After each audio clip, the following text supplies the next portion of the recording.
ये खबर किसी भी बड़े लोकतांत्रिक देश को चिंता में डाल सकती है और जो भी व्यक्ति हमारे देश में लोकतंत्र में विश्वास रखता है, अभिव्यक्ति की आज़ादी में विश्वास रखता है, आज ये खबर उसे चिंता में डाल देगी। क्योंकि आज लोकसभा स्पीकर ओम बिरला ने एक बहुत बड़ा खुलासा किया है और वो ये है कि कल यानी 4 फरवरी को प्रधानमंत्री नरेंद्र मोदी राष्ट्रपति के अभिभाषण पर अपना जवाब लोकसभा में क्यों नहीं दे पाए।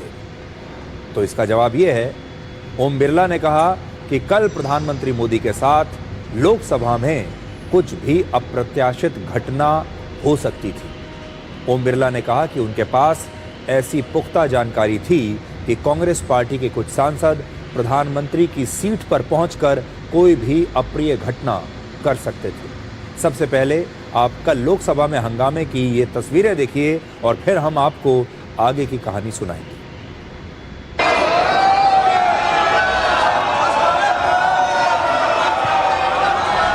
आइटम नंबर 13 माननीय सदस्य श्री पीपी चौधरी जी 2026 को प्रातः 11 बजे तक के लिए स्थगित की सभापति के कुर्सी पे बैठे थे, उनके ऊपर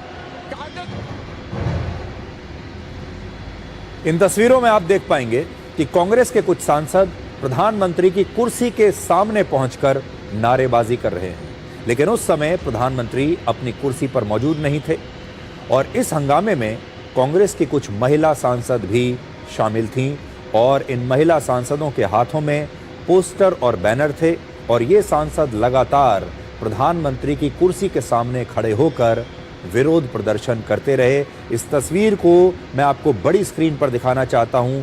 आज आप यहां पर ध्यान से देखिए।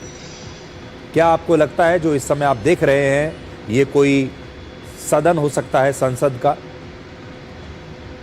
आपको ऐसा लगेगा जैसे ये कोई क्लासरूम है किसी स्कूल का जहां पर क्लास में हंगामा हो रहा है, लेकिन ये लोकसभा है और कल विपक्ष के जो सांसद थे वो इस कदर हंगामा कर रहे थे कि उस समय वहां पर कुछ भी हो सकता था।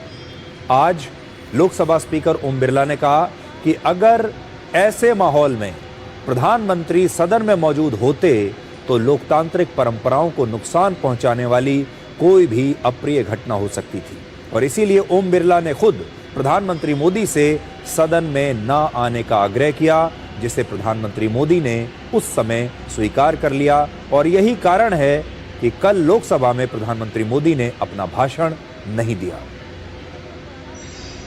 सम्माननीय महामहिम राष्ट्रपति के अभिभाषण पर जवाब देना था, तो मेरे पास पुख्ता ऐसी जानकारी आई कि कांग्रेस पार्टी के कई सदस्य माननीय प्रधानमंत्री जी के आसन पर पहुंचकर कोई भी अप्रत्याशित घटना कर सकते थे। ये दृश्य मैंने सदन में देखा भी सही।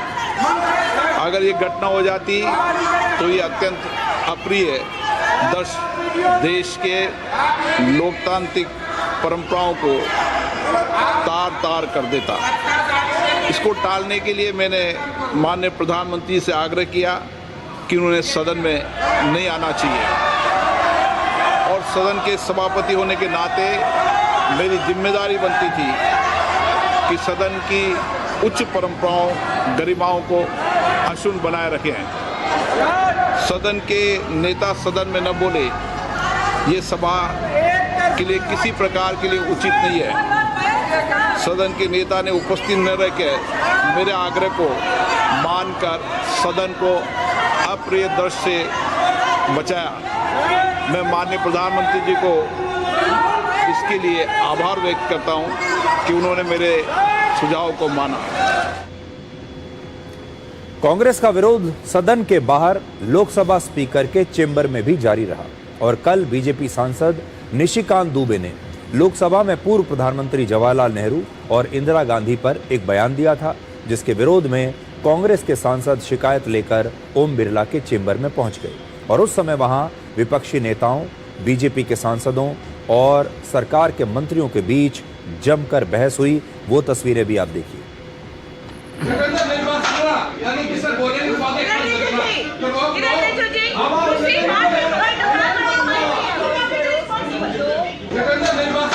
यानी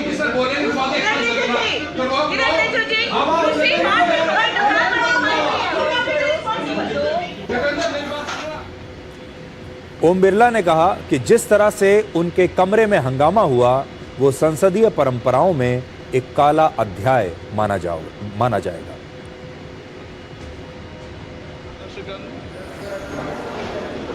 मुझे बड़े दुख के साथ सभा को सूचित करना है कि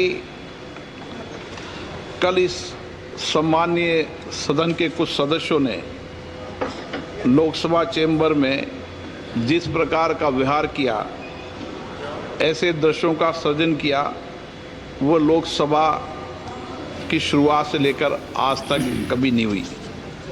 हमारे संसदीय प्रणाली में सदन के सभापति का गरिमामय स्थान हमारे संविधान में ही सर्जित किया है। आज तक इतिहास रहा है कि राजनीतिक मतभेदों को कभी भी सदन के कार्यालय तक नहीं लाया गया। प्रतिपक्ष के सदस्यों ने जो व्यवहार अध्यक्ष के कार्यालय में किया वो हमारी संसदीय परंपराओं के लिए न उचित था, और तो मैं कहूँगा कि वो एक ब्लैक स्पॉट की तरह था। ये पूरी घटना बहुत ही चिंता में डालने वाली घटना है और भारत के लोकतांत्रिक इतिहास में शायद ऐसा पहले कभी नहीं हुआ होगा। इसका विश्लेषण हम करेंगे, लेकिन उससे पहले आपको ये दिखाते हैं कि आज राज्यसभा में प्रधानमंत्री मोदी ने उनका विरोध करने वाले विपक्ष के नेताओं को क्या जवाब दिया। प्रधानमंत्री ने कहा कि मोहब्बत की दुकान चलाने वाले मोदी तेरी कब्र खोदेगी ऐसे नारे लगा रहे। प्रधानमंत्री मोदी ने कहा कि उनकी सरकार देश के सम्मान, सुरक्षा और विकास के लिए काम कर रही है, इसलिए विरोधी पार्टियां उनकी कब्र खोदने की बातें करती हैं और ये विपक्ष की नफरत को दिखाता है। ये मोदी की कब्र क्यों खोदना चाहते हैं?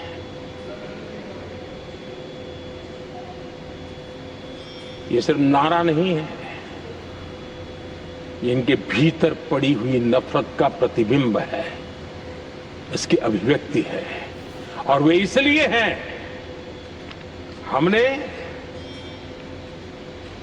370 की दीवार गिरा दी, इसलिए वो मोदी की कब्र खोदना चाहते हैं। हमने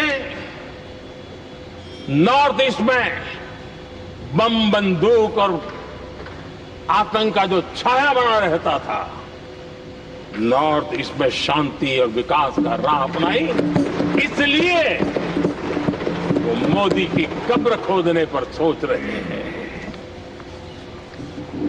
पाकिस्तानी आतंकियों को घर में घुस करके जवाब देते हैं, इसलिए मोदी की कब्र खोदने की बात करते हैं। ऑपरेशन सिंदूर करते हैं, इसकी उनको परेशानी होती है और इसलिए वो मोदी की कब्र खोदते हैं। माओवादी आतंक से देश को मुक्ति दिलाने के लिए साहसपूर्ण कदम उठा रहे हैं, इसलिए मोदी की कब्र खोदती है आपको। वर्ष 2004 के बाद आज ऐसा पहली बार हुआ जब लोकसभा में प्रधानमंत्री के पारंपरिक भाषण के बिना ही राष्ट्रपति के अभिभाषण पर धन्यवाद प्रस्ताव पारित कर दिया गया। यानी पिछले 22 वर्षों में संसद के इतिहास में एक बहुत बड़ी महत्वपूर्ण परंपरा टूट गई और राहुल गांधी विपक्ष के नेता होने के नाते इस दुखद घटना का श्रेय ले सकते हैं। संसद में बजट सत्र के दौरान राहुल गांधी ने सिर्फ लोकतंत्र की धज्जियां नहीं उड़ाई, बल्कि वो प्रधानमंत्री के विरोध में इतने आगे बढ़ गए कि अब उनके सांसद प्रधानमंत्री के साथ कोई अप्रिय घटना की योजना बनाने की हिम्मत भी दिखा रहे हैं। लोकसभा स्पीकर ओम बिरला ने आज कांग्रेस के सांसदों के बारे में जो बताया है, ये देश के लिए एक चेतावनी है और राहुल गांधी को ये याद रखना चाहिए कि प्रधानमंत्री किसी एक पार्टी के नहीं होते, वो पूरे देश के प्रधानमंत्री होते हैं और विचारधारा की लड़ाई में कभी भी प्रधानमंत्री के सम्मान और सुरक्षा को भूलना नहीं चाहिए। लेकिन आज इस घटना पर मैं आपको ये बताना चाहता हूं कि ये जो चेतावनी दी लोकसभा के स्पीकर ओम बिरला ने, ये बहुत चिंताजनक बात है। और ये तो अच्छा हुआ कि प्रधानमंत्री मोदी कल लोकसभा में नहीं आए, और जिस अप्रिय घटना की बात ओम बिरला कर रहे हैं, हालांकि उन्होंने ज़्यादा शब्दों का इस्तेमाल नहीं किया, इसके बारे में ज़्यादा डिटेल नहीं दी, लेकिन ज़रा कल्पना करके देखिए कि उस समय क्या क्या हो सकता था। मैं आपको 20 जुलाई 2018 की एक घटना याद दिलाना चाहता हूँ। उस समय राहुल गांधी सीधे प्रधानमंत्री मोदी की सीट तक पहुँच गए, आप देखिए, और अचानक से उन्हें गले लगा लिया, या कह सकते हैं कि गले पड़ गए। और प्रधानमंत्री मोदी बड़े अचरज में थे। अचानक से राहुल गांधी उठते हैं अपनी सीट से और सीधे प्रधानमंत्री मोदी की सीट तक चले जाते हैं, उन्हें छूते हैं। और अब मैं आज ये सवाल देश के सामने खड़ा करना चाहता हूँ कि अगर कल भी कांग्रेस पार्टी के कुछ सांसद इतने करीब प्रधानमंत्री के पहुँच जाते और उस समय वो उनका घेराव कर लेते सदन में, उनके लिए कोई ऐसी अपमानित स्थिति पैदा कर लेते, अपमानजनक स्थिति पैदा करते, उनके साथ कोई धक्का मुक्की कर देते, कोई अपशब्द कहते या उनके ऊपर कोई कागज फाड़ कर फेंक देते, और ये सब चीज़ों का लाइव टेलीकास्ट देश में हो रहा है, उसके बाद अंतर्राष्ट्रीय स्तर पर भी इसे देखा जाता, पूरी दुनिया ये देखती कि दुनिया के सबसे बड़े लोकतंत्र के संसद भवन में, लोकसभा में आज क्या हो रहा है। और हो सकता है कि जो षड्यंत्र रचा जा रहा था वो षड्यंत्र यही हो। उन्हें लगा होगा कि प्रधानमंत्री मोदी का अपमान करने का इससे अच्छा तरीका और कोई हो नहीं सकता। इसलिए आज ये बहुत चिंताजनक बात है। कल प्रधानमंत्री वहां पर नहीं आए, अच्छा हुआ, लेकिन अगर कल आ जाते तो कुछ भी हो सकता था और पूरी दुनिया आज भारत को एक लोकतांत्रिक देश के रूप में जब देखती तो शायद हमारा मजाक उड़ाती। अब मैं आपको कल की कुछ और तस्वीरें दिखाना चाहता हूँ।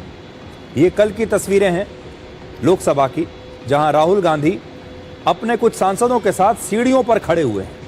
उनकी भाषा देखिए, जो कहते हैं, केंद्र सरकार के एक और मंत्री को कहते हैं कि ये गद्दार हैं, देखिए गद्दार कैसे आते हैं, देखिए गद्दारों का चेहरा कैसा होता है। रवनीत सिंह बिट्टू को उन्होंने ये कहा। ये जो तस्वीर आप देख रहे हैं, ये तस्वीर देखकर क्या आपको ऐसा लगता है कि ये भारत के संसद भवन की तस्वीर है? ये तस्वीरें देखकर आपको ऐसा लगेगा जैसे शायद ये किसी कॉलेज की तस्वीर है। आपने देखा होगा अक्सर कॉलेजों में जो छात्र होते हैं, ख़ास तौर पर जो छात्र नेता होते हैं, वो ऐसे ही अपने कुछ गुट के साथ, अपने ग्रुप के साथ सीढ़ियों पर बैठे रहते हैं और हर आने जाने वाले छात्र पर वो ऐसे फब्तियाँ कसते हैं, ऐसे इस प्रकार के कमेंट पास करते हैं और लोगों को छेड़ने की कोशिश करते हैं। ये तस्वीरें देखकर आपको कोई कॉलेज याद आ रहा होगा और आपके कॉलेज में भी ऐसे लोग बहुत रहे होंगे, जब कॉलेज में एक ग्रुप का सरदार होता है, गुट का, वो अपने लोगों के साथ बैठा होता है और फिर वो हर आने जाने वाले छात्र को परेशान करता है, उसके ऊपर व्यंग करता है, उसका मजाक उड़ाता है। क्या लोकसभा में नेता प्रतिपक्ष को इस प्रकार का रवैया शोभा देता है? संसद भवन की सीढ़ियों पर इस तरह बैठकर सस्ता हंसी मजाक करना क्या ये शोभा देता है? ये तो दिन की बात है। दिन में ये सब करने के बाद शाम को क्या षड्यंत्र चल रहा था, ये बड़ा हैरान करने वाला है। शाम के लिए तैयारी ये हो रही थी कि प्रधानमंत्री आएंगे अपना भाषण देने के लिए, वहाँ कुछ महिला सांसदों को जानबूझ